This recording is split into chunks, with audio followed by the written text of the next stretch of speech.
No assistant ever lasted a week working for the paralyzed millionaire, until a single dad showed up. Why did no assistant last a week? What could make a single dad step into such a challenging role? Welcome to our channel, where powerful stories of humanity and hope come alive. If you enjoy emotional journeys, subscribe to the channel and turn on notifications so you never miss a story. Thank you for being here and supporting our community. Tell us in the comments, would you ever take a chance working for someone others gave up on? Now, let's begin the story of a single dad who walked through the doors of a millionaire's world. The millionaire's door opened as the last assistant walked away in silence. The Whitmore mansion had seen 7 assistants arrive and 7 assistants leave before they reached the end of their first week. Each one came believing they could handle Adrian Whitmore, the paralyzed millionaire whose name appeared on magazine covers and business headlines across America. Each one left through the same black iron gates, carrying the same exhausted expression. Then Ethan Carter showed up. The single dad parked his 10-year-old pickup truck beside a row of luxury vehicles, stepped onto the marble driveway, and looked up at the towering glass windows of the mansion. His work boots left faint marks on the polished stone floor. The security guard glanced at his worn jacket and simple toolbox. "You're the new assistant?" he asked. Ethan nodded. "Yes. I'm here for Mr. Whitmore." Inside, the mansion was silent except for the soft hum of medical equipment and the distant ticking of a grandfather clock. The air smelled faintly of lemon polish and fresh flowers, but the cold atmosphere made the massive rooms feel empty. Ethan walked through the hallway carrying a folder with Adrian's care schedule. He had heard the warnings. Everyone had. Adrian Whitmore was difficult. Impossible, some said. The previous assistants lasted 3 days, 5 days, sometimes only a single afternoon. But Ethan had a reason for taking the job. He was a father raising his young daughter alone, and every bill mattered. He needed the paycheck, but he also knew what it felt like when life changed overnight. When Ethan entered Adrian's private room, he stopped at the doorway. The millionaire sat near the large window in a customized wheelchair, wearing an expensive black sweater. Sunlight reflected off the glass behind him, creating sharp lines across the dark wooden floor. Adrian didn't turn around immediately. "Another one," he finally said. His voice was calm, but every word felt like a test. Ethan placed the folder on the table. "Ethan Carter, I'll be assisting you from today." Adrian looked over slowly. His eyes moved from Ethan's plain clothes to the old watch on his wrist. "How long do you think you'll last?" Ethan adjusted the medical supplies on the side table, checking the labels carefully. "I didn't come here to guess how long I'll stay." Adrian raised an eyebrow. "Then why are you here?" Ethan looked at the man sitting alone in the enormous room. "To do the job I was hired to do." For a moment, only the quiet clicking of the wheelchair controls filled the room. Adrian expected excuses. He expected fear. He expected another person trying to impress him. Instead, Ethan simply opened the curtains, organized the schedule, and began preparing the morning routine. Later that evening, Ethan returned home to his small apartment, where his daughter waited at the kitchen table with homework spread beside a bowl of cereal. He smiled, promised he would keep trying, and prepared for another day.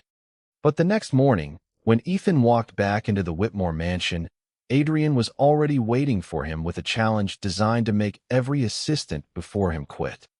And this time, the millionaire wanted to see if the single dad would break like everyone else.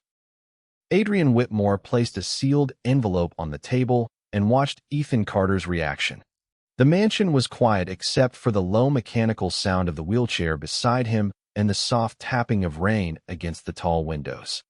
Inside the envelope was Ethan's first real test. "Open it," Adrian said. Ethan looked down at the document, then back at the millionaire. "What is it?" "A reason to leave," Adrian replied. The room felt colder as Ethan unfolded the papers. It was a list of tasks, medical schedules, personal routines, and impossible demands written in sharp black ink. Every assistant before him had faced the same challenge. Every assistant before him had failed. Adrian leaned back, his hand resting on the armrest of his wheelchair. You have until tonight to decide. Most people realize this place isn't worth the money. Ethan carefully placed the papers back on the table. He didn't argue. He didn't complain. Instead, he walked toward the kitchen, washed his hands, and began preparing Adrian's morning medication exactly as instructed. The marble counters reflected the pale morning light. The scent of fresh coffee mixed with the clean smell of disinfectant from the medical equipment. Adrian watched from the doorway, waiting for frustration, waiting for anger. None came. You didn't read the part where I make this difficult, Adrian said. Ethan checked the medication labels and adjusted the schedule on the clipboard. I read it. And Ethan looked at him calmly. And I'm still here. For the first time that morning, Adrian had no immediate answer. But he quickly found another way to test him. At lunch, he refused the meal prepared by the kitchen staff and pushed the tray away. Take it back. Ethan picked up the tray. You need to eat. Adrian's expression hardened. Everyone who works here eventually tells me what I need. Ethan set the tray down again, not aggressively, just firmly. I'm not telling you what to do. I'm reminding you that someone is still trying to take care of you. The words hung in the room. Outside, the wind moved through the tall trees, and the old wooden floors creaked beneath Ethan's boots. Adrian looked away first. That evening, Ethan drove home in his aging pickup truck, the dashboard lights glowing faintly in the dark. His daughter waited at the door holding a drawing she had made for him. Did you quit? She asked. Ethan smiled and shook his head. Not today. The next morning, Ethan returned to the mansion before sunrise. The security gate opened slowly, revealing the long driveway covered with fallen leaves. But when he entered Adrian's room, he found the millionaire already waiting. On the table sat a new contract. Adrian looked directly at him and said, If you sign this, you accept one condition. You stay for 30 days. No excuses. No quitting. Ethan picked up the pen. He knew this was no longer just a job. It was a challenge from a man determined to prove nobody could stay. And this time, Adrian wasn't testing whether Ethan would leave. He was testing whether the single dad could be the first person to make him change. For the next several days, Ethan Carter became the first person to stay inside Adrian Whitmore's mansion without counting the hours until escape. The house remained the same on the outside, with its tall glass walls, polished stone floors, and silent hallways, but something inside the routine had begun to shift. Every morning, the soft beep of medical equipment mixed with the smell of fresh coffee and the quiet footsteps of Ethan's worn work boots moving across the floor. Adrian noticed everything.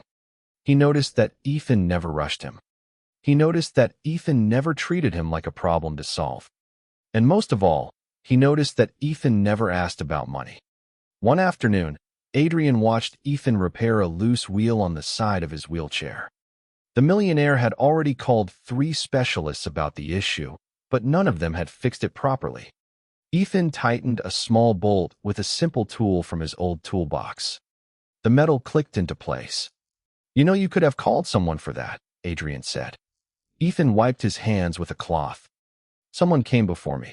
They looked at your account, not your chair. Adrian's eyes narrowed. You think you know why people leave? Ethan closed the toolbox slowly. I think people leave when they stop seeing a person and only see a situation. The words stayed between them. The afternoon sunlight stretched across the wooden floor, catching dust particles floating through the quiet room. Adrian turned toward the window, saying nothing. But the next morning, Adrian changed the rules. He refused to let Ethan handle his schedule. He refused the meal plan. He refused the physical therapy routine. It was the same wall he had built with every assistant before him. But Ethan did something no one else had done. He pulled a chair across from Adrian and sat down. I'm not going to force you, Ethan said. But I need you to understand something. My job is not just to follow instructions. My job is to help you live. Adrian looked at him carefully. And if I don't want your help? Ethan stood, picked up the schedule, and placed it back on the table. Then tomorrow I'll show up and ask again. That answer unsettled Adrian more than an argument would have. Later that evening, Ethan found a small package waiting at the front entrance. It was from his daughter, a handmade card she had mailed because she knew he had been working long hours. The paper was folded unevenly, with bright crayons covering the front. Ethan smiled as he read the words she had written. "Dad, don't forget you're helping someone." He placed the card inside his wallet before returning upstairs. But when he entered Adrian's room, the millionaire was holding a document from the company office. The expression on Adrian's face had changed. The calm challenge was gone. "They want me to step away from my company," Adrian said quietly. Ethan looked at the paper. "What are you going to do?" Adrian stared toward the city lights beyond the window. "I don't know if I can prove I'm still the man they trusted before." Ethan stepped closer and placed the document back on the table. "Then prove it." Adrian looked at him. For the first time, the millionaire didn't see an assistant standing in front of him. He saw someone who believed he could stand again in a world that had already counted him out. The following morning, Adrian made a decision that would test whether Ethan truly belonged in his life. He asked the single dad to accompany him to the first company meeting since his accident, where everyone expected Adrian to fail and Ethan to disappear. The glass doors of Whitmore Industries opened slowly as Ethan Carter pushed Adrian Whitmore's wheelchair into the headquarters for the first time since the accident. The polished marble floor reflected the bright ceiling lights, and the quiet hum of computers filled the massive lobby. Employees stopped typing. Conversations faded.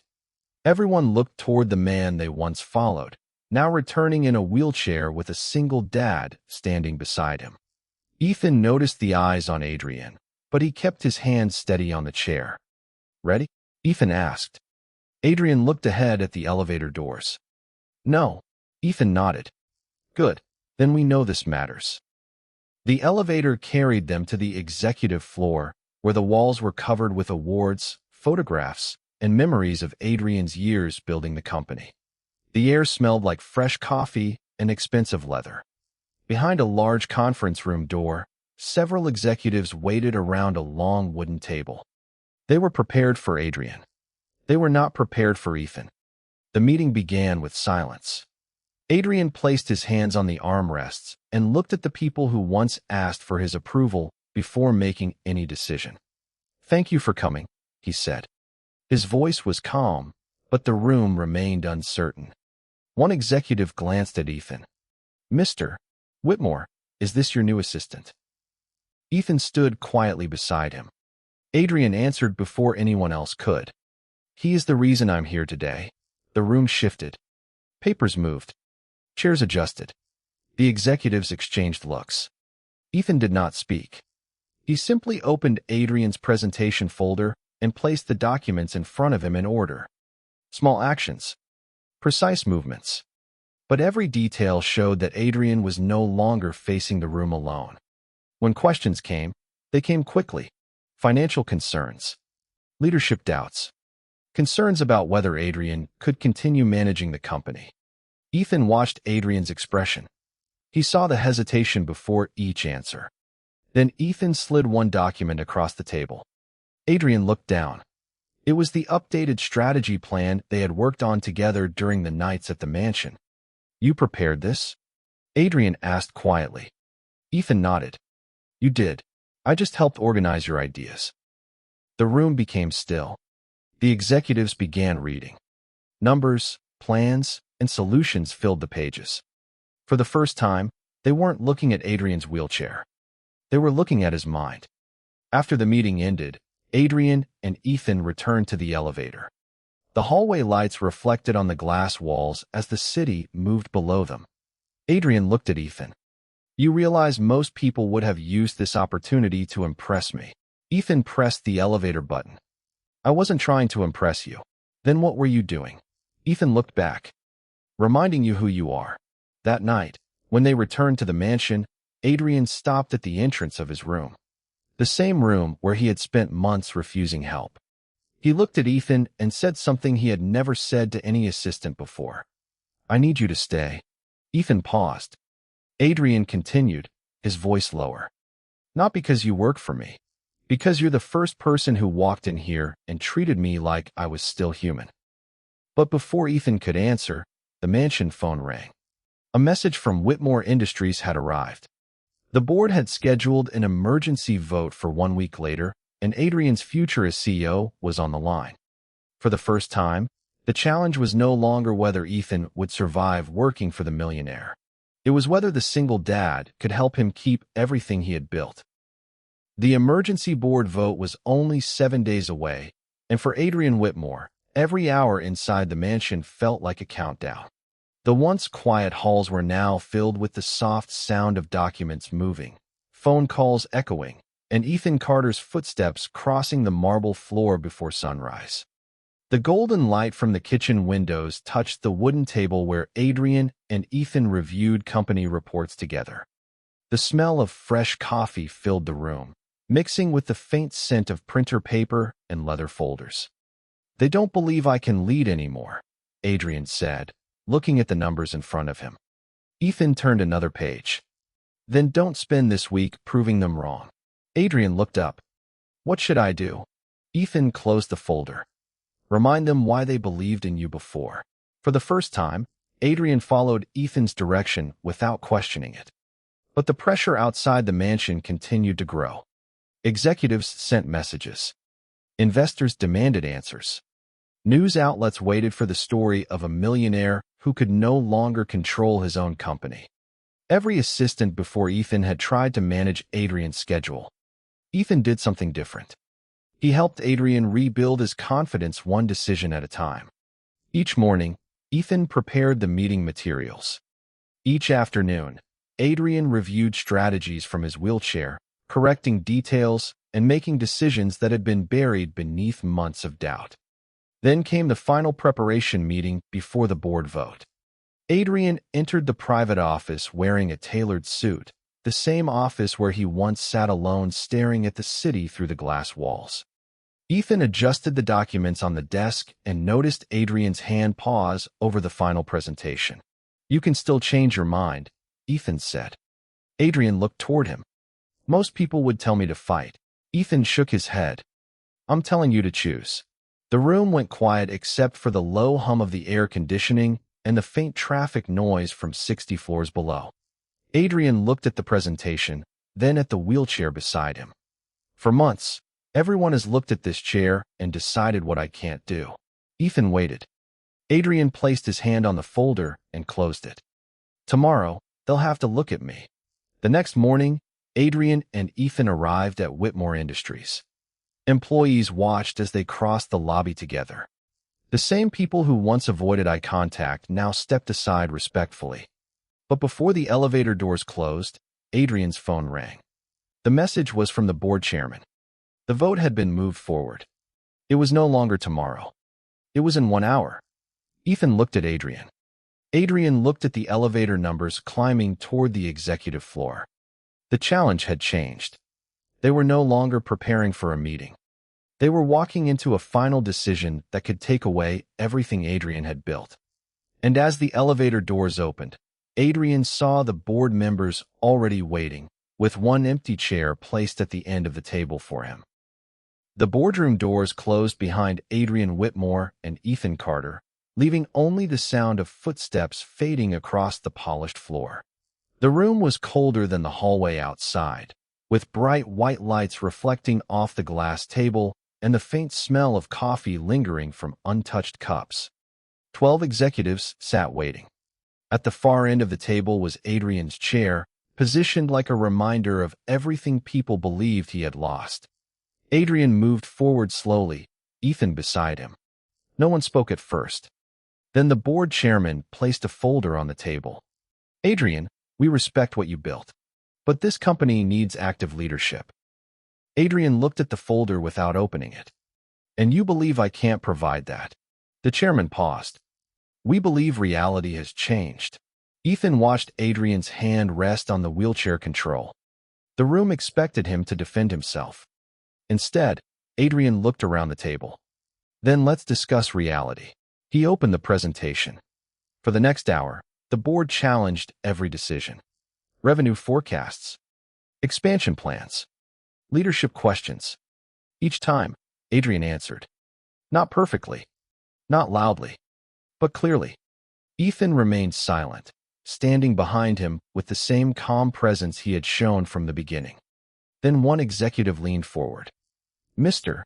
Whitmore, with all respect, your assistant prepared these materials. How do we know these are still your decisions? The room shifted. Eyes turned toward Ethan. For a moment, the old Adrian might have reacted with anger. But this time, he simply looked at Ethan.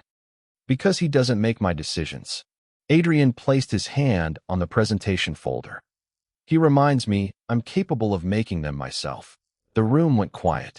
Outside the windows, the city moved beneath the clouds, cars becoming tiny lines of light below the tower.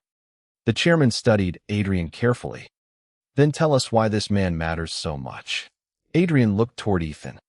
The single dad stood there in a simple jacket, holding a worn notebook filled with meeting notes. Nothing about him suggested wealth or power, but everything about him suggested purpose. Because everyone who came before him saw my condition, Adrian said. He saw me. The vote continued. One by one, board members reviewed the documents, asked questions, and reconsidered their positions. The final results were close. Too close. When the chairman collected the votes, the room held its breath. Then he placed the papers down. The decision is postponed. Adrian looked up. Postponed. The chairman nodded. The board requires one final demonstration before making a decision. Ethan stepped closer. What kind of demonstration? The chairman turned toward him. Something no assistant has ever done before. In 7 days, Adrian must lead the company's largest investor meeting since the accident. The room remained silent. Adrian understood what it meant. This was no longer about documents or presentations.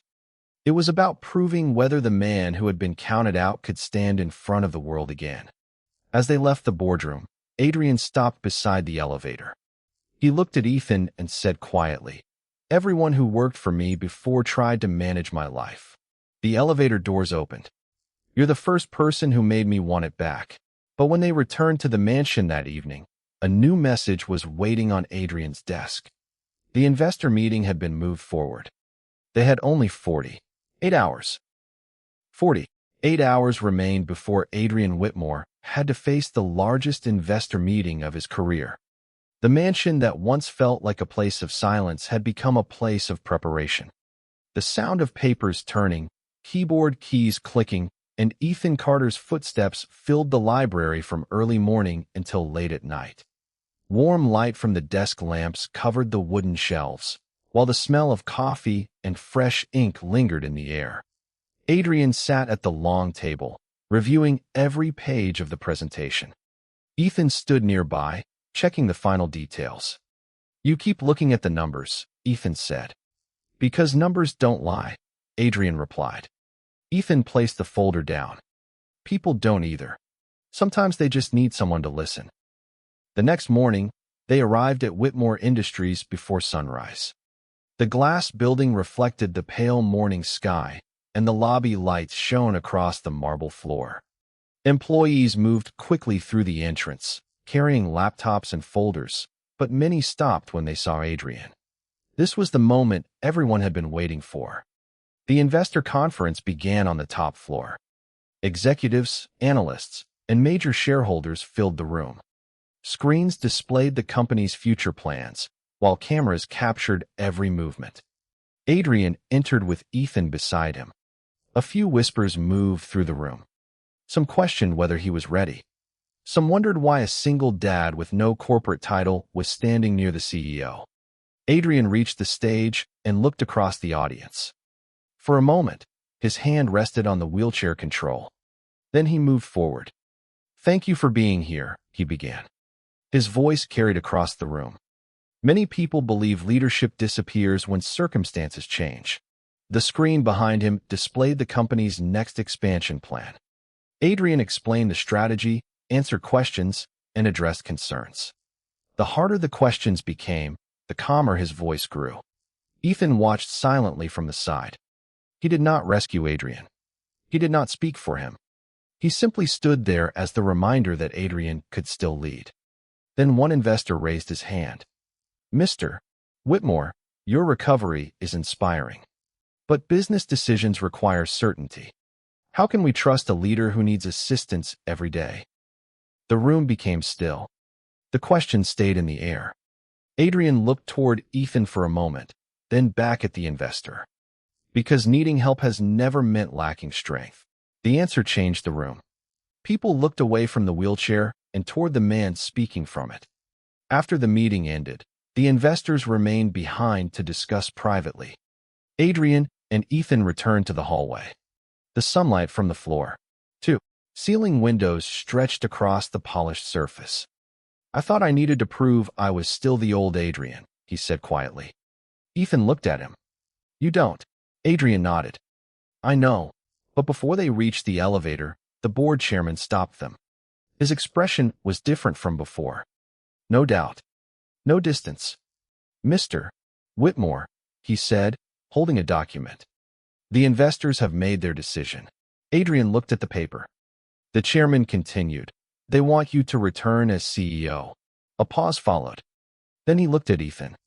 "But there is one condition. They want to know who the man standing beside you really is." Ethan's expression changed slightly. For the first time, the attention shifted away from the millionaire. The world wanted to understand the single dad who stayed when everyone else left. The next morning, the story of Adrian Whitmore's return spread through Whitmore Industries.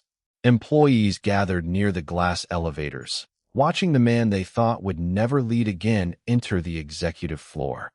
The sound of quiet conversations followed him through the hallway, mixed with the clicking of shoes against polished marble and the soft hum of office equipment. But this time, Adrian was not the only person people noticed. Their eyes kept moving toward Ethan Carter. The single dad who had walked into the mansion with an old toolbox was now standing beside one of the most powerful businessmen in the country. Inside the executive conference room, the board members waited with a different attitude. The same people who once questioned Adrian's ability now offered respectful greetings. Adrian took his place at the table, and Ethan stood nearby. The room was filled with the scent of fresh coffee and the faint warmth of sunlight passing through the glass walls. "Before we finalize the decision," the board chairman said, "there is something we need to understand." He looked at Ethan. "Who are you, Mr. Carter?" Ethan remained quiet for a moment. He looked at Adrian, then at the people around the table. "I'm a father," he said. "I work hard. I show up when someone needs help." One executive leaned forward. "That doesn't explain why Adrian trusts you." Adrian answered before Ethan could. "Because he stayed when everyone else left." The room became still. Adrian placed his hands on the table and continued. "Every person who came before Ethan saw my situation and tried to manage it. They treated my life like a difficult assignment." He looked toward Ethan. "He treated me like a person." The words carried through the room. No presentation. No financial report. Just the truth.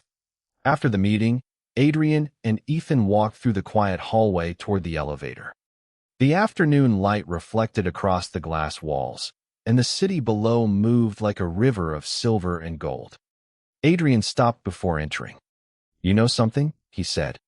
"When you first arrived, I thought you were just another person who needed money." Ethan smiled slightly. "And now?" Adrian looked toward the elevator doors. "Now I know you gave me something money never could." Ethan waited. Adrian continued. "A reason to believe tomorrow was worth reaching." The elevator doors opened, but before they stepped inside, Adrian received a call from the hospital managing his rehabilitation program. He listened silently, then lowered the phone. "They want me to return for a new evaluation." Ethan nodded. "That sounds like a good thing." Adrian looked down at his wheelchair, then back at Ethan. Maybe. The next few days brought a new challenge. Adrian's recovery team needed proof that his progress was real, while the company wanted stability from its returning CEO. Ethan continued supporting him, but this time Adrian was no longer fighting against help. He was working with it. On the evening before the final rehabilitation assessment, Adrian called Ethan into his office. The lights were low, the fireplace crackled softly, and the room smelled of cedar wood. Adrian held a small envelope in his hand. "There is something I never told you," he said. Ethan looked at him. Adrian placed the envelope on the desk. "The reason no assistant ever lasted a week wasn't because of the job." A long silence followed. "It was because I made sure nobody stayed long enough to know the truth." Ethan opened the envelope slowly. Inside was a document that would change how he saw Adrian forever. The envelope on Adrian Whitmore's desk contained no hidden fortune, no secret deal, and no explanation that could erase the years he had spent pushing people away. Inside were pages from his rehabilitation program, notes from doctors, and one simple statement written by his own hand. "I stopped believing I could return." Ethan Carter read the words quietly while the warm glow from the fireplace moved across the wooden walls. The room smelled of cedar and old paper, and the only sound was the soft crackle of burning logs. Adrian watched him. "That was the truth I never wanted anyone to see." Ethan closed the envelope and placed it back on the desk. "Then maybe it's time someone saw it." The next morning, Ethan drove Adrian to the rehabilitation center in his old pickup truck. The leather seats were worn, the heater made a faint clicking sound, and the early sunlight reflected across the windshield. For the first time, Adrian wasn't entering a room where people expected him to fail. He was entering a room where he was ready to try. The evaluation lasted hours. Therapists measured progress, reviewed exercises, and asked questions about Adrian's daily routine. Ethan stayed nearby, but he did not answer for him. He did not take control. He simply waited. When the final assessment ended, the doctor looked through the results and smiled. "Mr. Whitmore, your progress is remarkable." Adrian looked toward Ethan. The doctor continued, "But the biggest change is not physical. It's that you stop treating support as weakness." Days later, Adrian returned to Whitmore Industries for the official announcement. The same executive floor that once questioned him was now filled with employees standing in respect. The city lights reflected against the glass walls, and the sound of applause moved through the room. Adrian stood at the front with Ethan beside him. "Months ago, many people believed I needed someone to replace what I lost," Adrian said. "They were wrong." He looked toward Ethan. "I needed someone to remind me that I was still here." The company celebrated Adrian's return, but the moment that mattered most came afterward, when the two men stood quietly outside the building. The evening air was cool, the streets below filled with passing cars, and the city carried on around them. Adrian looked at Ethan's old pickup parked near the entrance. "You know, when you first arrived, I thought you were just another assistant." Ethan smiled. "And now?" Adrian looked back at the building he had almost lost. "Now I know you were the first person who never worked for me." Ethan looked at him. "What do you mean?" Adrian answered, "You stood beside me." Months later, Ethan continued raising his daughter while working with Adrian, not as an employee trying to survive, but as a trusted friend who helped build something greater than a company. The mansion that once felt empty became a place filled with laughter, family dinners, and quiet conversations. The millionaire who believed nobody would stay finally understood why everyone left before. They came to manage a broken man. Ethan came to see a human being. And in the end, the greatest thing the single dad gave the paralyzed millionaire was not assistance, success, or a second chance at business, but the reminder that dignity never disappears when life changes, and sometimes the person who saves you is the one who simply chooses to stay.